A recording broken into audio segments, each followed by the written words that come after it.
இன்னைக்கு ஒரு அட்டகாசமான கருவேப்பிலை சாதம் தான் பண்ண போகிறோம். இந்த சாதம் உங்களோட ஹேர் க்ரோத்துக்கு நல்ல ஒரு சப்போர்ட் பண்ணும். ஸோ ரொம்ப டெம்ப்டிங்காக இருக்குது, அப்படியே எச்சி ஊறுது. டேஸ்ட் பார்ப்போம். செம்ம.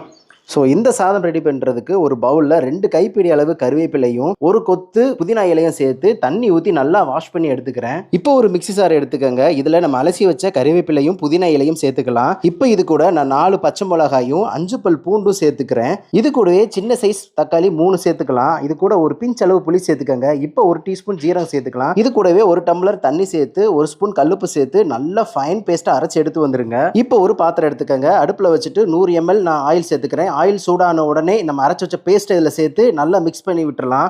ஸ்லோ ஃப்ளேமில் வச்சு நல்லா மிக்ஸ் பண்ணி விட்டுருங்க. ஸோ இந்த ரெசிபிக்கு நான் சுத்தமான செக்கில் ஆட்டின நல்லெண்ணெய் சேர்த்துருக்கேன். நீங்கள் எந்த ஆயில் வேணால் சேர்த்துக்கலாம். ஸோ நல்ல பச்சை வாடை போன பிறகு எண்ணெய் தெரிஞ்சு வரும். ஸோ இதுதான் பதம். இப்போ நம்ம எடுத்து வச்சிருக்க ரைஸை சேர்த்துக்கலாம். நான் பாசுமதி ரைஸ் எடுத்திருக்கேன். ஸோ நீங்கள் பாசுமதி ரைஸ் இல்லை அப்படின்னா நீங்கள் எந்த ரைஸில் வேணால் இந்த சாதத்தை ரெடி பண்ணிக்கலாம். ஸோ இப்போ நீங்கள் பொறுமையாக சாதம் உடையாமல் மிக்ஸ் பண்ணிக்கிறணும். இதில் நான் வறுத்து வச்சிருக்க முந்திரியை நான் சேர்த்துக்கிறேன். இப்போ நல்லா கிளறி விட்டுட்டு நம்ம இதை சாப்பிட ஆரம்பிச்சிடலாம். ஸோ இந்த சாதத்தை நீங்கள் வாரத்தில் 2 தடவை எடுத்துக்கலாம். இது கூடவே நம்மளோட Jagdish Meena hair growth oil இருக்குது. இந்த ஆயிலை வாரத்தில் 2 தடவை அப்ளை பண்ணிவிட்டு நீங்கள் நம்மளோட ஜெகதீஷ் மீனா கோகனட் ஷாம்பு இருக்குது. இதை யூஸ் பண்ணி நீங்கள் ஹேரை வாஷ் பண்ணிட்டு இன்னும் நல்ல ரிசல்ட் கிடைக்கும். நல்ல ஒரு ஹேர் க்ரோத் கிடைக்கும். ஹேர் ஃபாலும் கண்ட்ரோல் ஆகும். ஸோ நம்ம ப்ராடக்ட்டோட எல்லா லிங்க் சேனலோட ஹோம் பேஜில் கொடுத்துருக்கேன். மறக்காம பை பண்ணிக்கோங்க.